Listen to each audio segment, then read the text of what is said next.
جب ہم مغفرت کے بارے میں جب ہم مغفرت کی بات کریں گے تو اللہ تعالیٰ نے 3 استعمال الفاظ کیے. ایک لفظ استعمال کیا الغافر، یہ اسم الفاعل ہے غافر، اور کیا غفار ہے نا، فعال اس میں بھی مبالغہ ہے اور جو ہم نے ابھی دیکھا فعال، اور تیسرا ہے الغفور جو کنہوں نے استعمال کیا، ماتن نے، ناظم نے. کلیئر؟ تو امام غزالی رحمہ اللہ تعالیٰ فرماتے ہیں، پہلے غفار پہ بات کرتے ہیں کیونکہ سارے ریلیٹڈ ہیں آپس میں. فرماتے ہیں الغفار، غفار وہ ہے، یہ بڑا خوبصورت ہے، هو الذی اظہر الجمیل، جو خوبصورت چیز کو ظاہر کرے، وستر علی القبیح، اور جو بری چیز ہے اس پہ پردہ ڈالے، جو بالکل ہمارے ساتھ معاملہ ہے. ہم یہاں پہ ایک دوسرے کے سامنے اس حیثیت میں ہیں کہ اللہ تعالیٰ نے ہماری خوبصورتی کو ظاہر کیا ہے، ہمارے جو عیوب ناقائص ہیں اس پہ اس نے پردہ ڈالا ہے، تب جا کے ہم یہاں بڑی بڑی خوبصورت مجلس ہے، بات ہو رہی ہے، آپ مجھے دیکھ رہے ہیں، میں آپ کو دیکھ رہا ہوں، یہ اللہ ہے، یہ میں نہیں کر رہا ہوں، یہ آپ نے کر رہے ہیں، کوئی نہیں کر رہا ہے، اللہ ہے. اس کو کہتے ہیں نا کچھ صاحبان دل جو ہے وہ کہتے ہیں کرنے والی ذات اللہ کی ذات ہے. ٹھیک ہے؟ غفار وہ ہے، غفار الذی اظہر الجمیل، جو خوبصورت چیز کو ظاہر کرتا ہے، ہم بیٹھے ہیں ایک دوسرے کے سامنے، وستر علی القبیح، اور ہماری جو قبایا ہیں، برائی ہیں، اس پہ اس نے ڈالا ہے ہر طرح کی برائی. اس کے بعد فرماتے امام غزالی والذنوب من جبلۃ القبایا، جو گناہ ہے نا یہ بھی قبایا ہے، یہ بھی برائیاں ہیں، التی سترہا، جن کو اللہ نے کیا کیا، ہاں پردہ کیا. کیسے پردہ کیا؟ اللہ اکبر، باسبال الستر علیہا، ایک پردہ ڈالا ہے جو ہمیں تو نہیں دکھ رہا ہے لیکن پردہ ڈالا ہے ایک، باسبال، اسبال ہو گیا ڈالنا کسی چیز کو، باسبال الستر علیہا، میں نے لٹکانے کے معنی میں، اسبال میں لٹکانے کے معنی میں آتا ہے، کہتے ہیں اسبال ازار، شلوار کا ٹخنوں سے نیچے لٹکانا. باسبال الستر علیہا، اس پہ اللہ تبارک و تعالیٰ نے ڈالا ہے اپنا پردہ. والتجاوز عن عقوبتها فی الآخرہ، یہاں پہ پردہ آخرت میں تجاوز کرے گا، کسی کو نہیں بتائے گا، چھوڑ دے گا. ہم بھی دعا کریں گے اے اللہ ہمارے ساتھ بھی یہ معاملہ فرما. اور غفر کسے کہتے ہیں؟ غفر، مغفرت کس سے نکلا ہے؟ غفارہ ہے نا، اس کا کیا ہے؟ غفارہ یغفر، یہ اصل میں غفر، غان فارا. فرماتے امام غزالی غفارہ کے معنی کیا ہے؟ ہوا ستر، چھپانا. تو جب آپ مغفرت کہتے ہیں نا، مغفرت میں ایک ہوتا ہے میرے گناہوں کو معاف کر، وہ بھی اس میں ہوتا ہے، لیکن اس میں یہ بھی ہوتا ہے میرے گناہوں کی پردہ پوشی کر. ٹھیک ہے؟ اب کیا ہے؟ یقول راجی رحمت رب الغفور، یہ رب غفور. ٹھیک ہے؟ اسی لیے جو ہمارے علماء ہوتے ہیں ان کو معلوم ہوتا ہے کب کون سا لفظ استعمال کرنا ہے. اب آتے ہیں، اب دیکھیے، اب امام غزالی نے اس پہ بحث اٹھائی ہے، یہ بڑی انٹرسٹنگ بحث ہے. فرماتے ہیں امام غزالی رحمہ اللہ تعالیٰ، فرماتے ہیں اب غفور پہ آتے ہیں. دیکھیں یہ تھوڑا اب یہ فرق ہے، ان کو سمجھے. فرماتے ہیں امام غزالی رحمہ اللہ تعالیٰ، فرماتے ہیں الغفور، اب جو غفور ہے بمعنی الغفار. یہ امام غزالی نے کہاں لکھا ہے یہ میں آپ کو بتانا بھول گیا. یہ بیسیکلی امام غزالی کی بڑی خوبصورت کتاب ہے اسماء الحسنہ کی شرح پہ، اس کا نام ہے المقصد الاسنی فی شرح اسماء اللہ الحسنى، بڑی عمدہ کتاب ہے. تو اس میں انہوں نے پہلے قواعد بیان کیے ہیں اہل سنہ کے ہاں، جو کہاں کن میں ہے؟ اسماء و صفات کے بارے میں بڑے اہم قواعد ہیں. پھر بعد میں ایک ایک اسم کو لایا ہے اور اس کی شرح کی ہے، اس کی وضاحت کی ہے. ایک تو وضاحت کی ہے اس کی، اور ساتھ میں یہ بھی بتایا ہے کہ اس اسم کا ہماری زندگی پہ کیا اثر پڑنا چاہیے، ہمیں اس اسم لفظ اسم سے کیا لینا ہے. تو اس کے بعد امام غزالی فرماتے ہیں الغفور جو ہے بمعنی الغفار. غفور کس معنی میں ہے نا؟ یہ تو سارا ہے نا غفارہ سے ہی. یہ جو غفور ہے امام غزالی فرماتے ہیں جو غفور ہے یہ غفار کے معنی میں ہے. اس کے معنی کیا ہے وہ ہم نے دیکھا، من اظہر الجمیل وستر القبیح. فرماتے ہیں لیکن ولکنہ ینبئ عن نوع مبالغۃ لا ینبئ عنہ الغفار. فرماتے ہیں لیکن یہ جو غفور ہے یہ بھی مبالغہ کا صیغہ ہے، اس میں وہ مبالغہ پایا جاتا ہے جو غفار میں نہیں ہے. اس میں ایک نوع کا مبالغہ ہے، اس میں دوسری قسم کا مبالغہ ہے. اسی لیے اللہ تعالیٰ نے دونوں لفظ استعمال کیے، ورنہ اللہ تبارک و تعالیٰ ایک پہ اکتفاق اگر چاہتے تو کرتے. دونوں میں مبالغہ ہے، غفار میں بھی مبالغہ ہے اور غفور میں بھی مبالغہ ہے. فرماتے ہیں امام غزالی رحمہ اللہ لیکن غفور کا جو مبالغہ ہے وہ دوسری قسم کا ہے، غفار کا ہے وہ کس میں ہے؟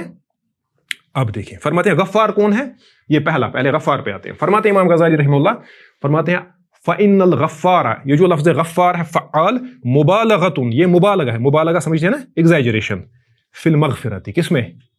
مغفرت میں. یہ یعنی آپ مغفرت کرنے میں مبالغہ ہے، لیکن بالاضافۃ الی مغفرۃ مکررۃ مرۃ بعد اخرى، وہ جو بار بار مغفرت کرے، ایک بار مغفرت کی پھر دوسری بار مغفرت کر رہا ہے، انسان سے گناہ ہو رہے پھر سے مغفرت، یہ نہیں مغفرت کی تو نہیں. تو غفار وہ ہے جو گناہوں پہ مسلسل مغفرت کرتا رہے. ٹھیک، وہ تو یہ فعال ہے. ابھی ہم نے کہا نا فالفعال ينبئ عن کثرت الفعل، یہ جو فعال ہوتا ہے یہ خبر دیتا ہے کہ فعل کثرت سے ہوا. لفظ یہ جو وزن ہے نا فعال کا, یہ خبر دیتا ہے کہ فعل کثرت سے ہوا. جب فعل کثرت سے ہوا تو جو غفار ہے وہ کیا کیا, وہ کون ہے, جس نے کثرت سے مغفرت کی ہے نا. اس کے بعد فرماتے ہیں اب فعول جو ہمارا یہاں پہ لفظ ہے, فرماتے ہیں والفعول, اور جو فعول ہے یعنی غفور, ينبئ عن جودتی و کمالہ و شمولہ, یہ کرتا ہے بیان, اس میں ہوتا ہے کثرت. یعنی غفار میں کیا ہے, الغفار میں کثرہ ہے, غفور میں کیا ہے, اس میں کمال ہے, اس میں شمول ہے, اور اس میں جودہ ہے. یہ تھی یعنی یہ جو مغفرت اس نے کی, غفار ہونے کی حیثیت سے مغفرت کی, غفور ہونے کی حیثیت سے کمال کی مغفرت کی, چھوڑا نہیں کسی حصے کو. شمول جو ہر گناہ کو شامل تھی اس کی مغفرت کی, اور جودہ اور سب سے خوبصورت جیسی مغفرت کوئی نہیں کر سکتا ہے وہ اس میں مانا ہے.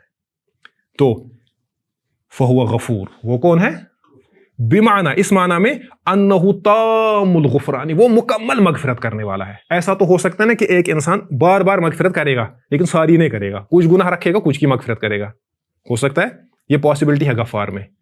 بار بار تو آئے گا غفار, مغفرت کرے گا, لیکن ضروری نہیں کہ یہ لفظ سب کی مغفرت کرے. لیکن جو غفور ہوگا نا, جو غفار ہے وہ بار بار کرے گا. غفور بھی ہے, ہر طرح کی مکمل مغفرت کرے گا, کمال کی مغفرت کرے گا, ہر گناہ کو شامل ہوگی وہ مغفرت. وہی فرماتے ہیں کہ غفور جو ہے انہ تام الغفران, وہ مکمل غفران کرنے والا ہے, کاملہ مکمل, حتی کہ یبلغ اقصی درجات المغفرہ, حتی کہ مغفرت کی جو حد ہے وہاں پہنچ کے جو مغفرت کرے اس کو کیا کہتے ہیں, اس کو غفور کہتے ہیں. سمجھے. تو اب لاسٹ کی جو سلائیڈ ہے, اب پھر سے اب ہمارے سامنے 3 آتے ہیں. یہ بڑا انٹرسٹنگ ہے. اب ہمارے سامنے 3 نام آتے ہیں اللہ تبارک و تعالیٰ کے. ان پہ پھر سے تھوڑا امام غزالی نے فائنلی ان کو جمع کیا ہے. پہلے الگ الگ سے ہر کسی پہ بات کی ہے, فائنلی پھر جمع کیا. فرماتے ہیں پہلا کیا ہے, الغافر. غافر کو کس وزن پہ ہے, اسم الفاعل. دوسرا کیا ہے, غفار, یہ کس وزن پہ ہے, فعال مبالغہ. پھر ہے الغفور. الغفور یہ ہے فعول وزن پہ, یہ بھی مبالغہ کا صیغہ ہے اسم الفاعل سے, یہ بھی مبالغہ کا صیغہ ہے اسم الفاعل سے, یہ اسم الفاعل خود ہے. اب دیکھیں ان تینوں کے درمیان فرق کیا ہے. الفرق بین الغافر والغفور والغفار. امام غزالی رحمہ اللہ تعالیٰ فرماتے ہیں الغافر, جو غافر ہے, دیکھیں قاتل یقتل سے کیا بنے گا, قاتل. نصر ینصر سے ناصر, ٹھیک ہے.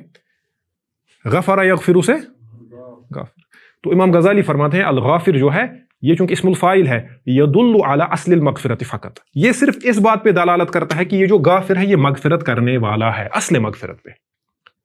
جو غافر ہے, جو اس صفت غفران سے یعنی متصف, سمجھے آپ, یعنی جو غافر ہے یہ کیا ہے, اصل المغفرہ.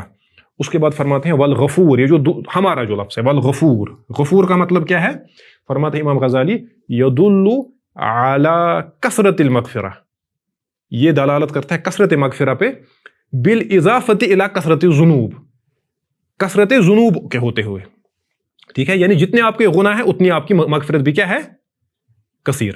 حتی ان من لا یغفر الا نوعا واحدا من الذنوب فلا یقال له غفور. فرماتے ہیں حتیٰ کہ جو صرف ایک طرح کا گناہ معاف کرے, میں نے کہا اس میں شمول ہے, اس میں شمول. حتیٰ ان من لا یغفر الا نوعا واحدا من الذنوب, حتیٰ کہ جو صرف ایک ہی یعنی جو صرف ایک طرح کے گناہ کو معاف کرے, قد لا یقال له غفور, اس کو غفور نہیں کہا جاتا. یعنی اس کی مغفرت شامل ہوتی ہے, اس کی مغفرت کیا ہوتی ہے, شامل, کثرت المغفرہ بالاضافت الی کثرت الذنوب. اسی لیے جو صرف ایک گناہ کی مغفرت کرے اس کو ہم کیا کہتے ہیں, اس کو غفور نہیں کہتے.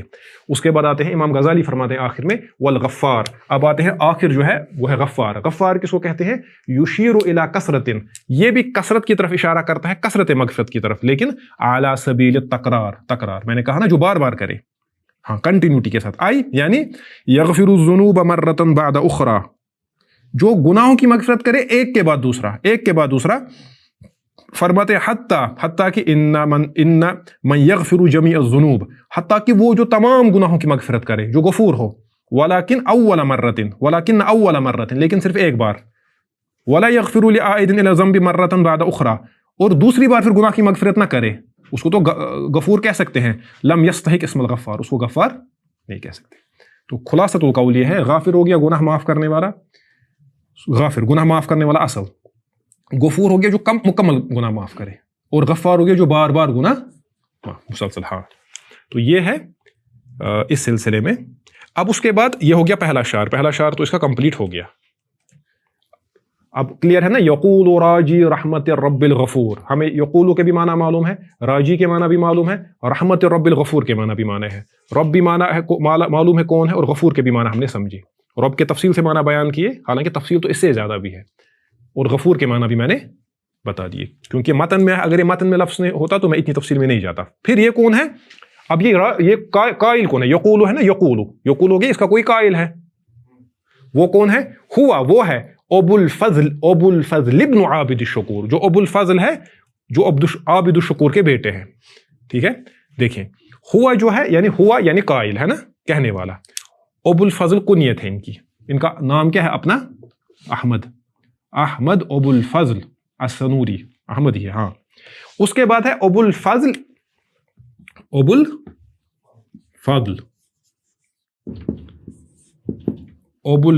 ابن عابد. یہ جو بن ہے نا, اس کا مطلب ہو گیا ابن. تو اس کا جو یہ ابن کا جو یہ حمزہ ہوتا ہے, یہ حمزۃ کیا ہوتا ہے؟ ہاں, یہ حمزۃ الوصل ہوتا ہے, وہ آپ کو معلوم ہے. اسی لیے ہم نے لکھا بدون حمزۃ الوصل. لیکن یہاں پہ یہ حمزۃ الوصل یہاں پہ کیوں نہیں آیا جب ہم نے کہا ابو الفضل ابن عابد الشکور؟ وجہ اس کی کیا ہے؟ لوقوعہ بین علمی ابن و اب, کیونکہ یہ دو علموں کے درمیان آ گیا. یہ آپ کو معلوم ہے. جب ہم لکھیں گے محمد ابن محمد جو ہے ابن, بیٹا ہے محمد کا, یہ ایک علم ہے بیٹے کا, یہ ایک علم ہے باپ کا. جب ان دو کے درمیان یہ ابن آئے تو اس کا جو با ہے وہ گر جاتا ہے, یہ آپ کو معلوم ہے نا, یہ گر جاتا ہے. اس کی یہ بھی دروس میں آپ کو یہ بھی مل جائے گا, میں بنیادی کتاب بتا رہا ہوں. تو محمد ابن محمد, تو کب پھر یہ حمزۃ الوصل کب آتا ہے, اس کی پھر اپنی تفصیل ہے. اگر مثلا ایسے آئے گا محمد ابن الشیخ محمد, تو یہاں پہ ابن آئے گا, کیونکہ یہ جو الشیخ ہے نا, یہ اس میں علم نہیں ہے. اگر اس شیخ کو آپ ہٹائیں گے تو محمد ابن محمد ابن شیخ, تو یہ آپ نے پڑھا ہے, اسی لیے آپ کو معلوم ہے. تو بدون حمزۃ الوصل لوقوعہ بین علمی ابن و اب. اس کے بعد ہے عابد الشکور. لیکن مسئلہ ہے یہاں پہ یہ کہ اگر آپ اپنی کتاب دیکھیں گے, آپ اپنی کتاب میں دیکھیں مصنف کا نام کیا ہے. یہ غلطی ہے نا, لیکن یہاں پہ مصنف سے خود غلطی ہو گئی ہے شاید. کیا نام ہے؟ احمد ابو الفاضل, پھر عابد لکھا ہے وہاں پہ کہ عبد وہاں پہ عبد لکھا ہے. آپ نے بھی اس کو عابد پڑھا. دیکھیں انسانی دماغ کیسے کام کرتا ہے. اب عابد ہے کہ عبد ہے؟ عبد, حالانکہ فرق تو اتنا نہیں ہے, لیکن ہاں مطلب معنی کے لحاظ سے اتنا نہیں ہے, لیکن اصل میں کیا ہے, اصل میں مراد عبد ہی ہے. لیکن وزاد الناظم الالف للوزن, یہ وزن کے لیے ملا ہے الف, ایسا ہوتا ہے وزن کے لیے. ٹھیک ہے, تو جب آپ شاعری پڑھیں گے, شاعری میں آپ دیکھیں اس میں پڑھنے کے طریقے تھوڑا مختلف ہوتے ہیں. اس میں کیا ہوتا ہے, اس میں کبھی آپ الف کو بڑھاتے ہیں, ٹھیک ہے, اس میں طریقے ہوتے ہیں پڑھنے کے. تو اصل میں ہے یہ عابد. دیکھیں آتے ہیں پہلے شعر پہ, آپ کو لگتا ہے نا, دیکھیں اس میں وزن ہے. دیکھیں یقول راجی رحمت الرب الغفور هو ابو الفضل ابن عابد الشکور, ہے وزن ہے کہ نہیں؟ دیکھیں اب یقول راجی رحمت الرب الغفور هو ابو الفضل ابن عبد الشکور, نہیں عابد الشکور, عبد الشکور. وزن کے لیے انہوں نے اس میں الف کا اضافہ کیا, باقی کچھ نہیں ہے. نام آپ یاد رکھیں گے عبد الشکور ہی ہے, عابد الشکور نہیں ہے. ٹھیک ہے, تو یہ حضرات گرامی آج کی جو کلاس تھی, تو انشاءاللہ چونکہ یہ متن میں ہم آج پہلی مرتبہ داخل ہوئے, اسی لیے تھوڑا میں نے سمجھا کہ یہ ہلکی پھلکی کلاس رہے. اس میں کئی چیزیں آئی. ایک تو ہم نے رجا کے معنی دیکھے, اور ہم نے دیکھا رجا اور تمنی اور تما میں کیا فرق ہے, رجا کا اصل تصور کیا ہے اسلام کا. اور ہم نے رب کے تفصیلی معنی دیکھے. میں نے آپ سے کہا کہ رب کو اسم الفاعل کے معنی میں استعمال کرتے ہیں, اور رب کو صفت مشبہ, اگرچہ بعض نے مصدر کے معنی میں بھی استعمال کیا ہے, لیکن کئی علماء نے اس کا رد کیا ہے, جن میں ایک بڑا نام علامہ ابراہیم الباجوری رحمہ اللہ تعالیٰ کا ہے. اس کے بعد ہم نے غفور پہ بات کی. ہم نے دیکھا کہ غفر کے کیا معنی ہے, اور غافر, غفور اور غفار کے درمیان کیا فرق ہے. اس کے بعد ہم نے مصنفی جو کنیت ہے اس پہ بات کی, اور مختصر جو ان کے والد صاحب کا جو اس میں غرامی ہے اس کی طرف اشارے کیے کہ انہوں نے عبد کی جگہ عابد کو استعمال کیا.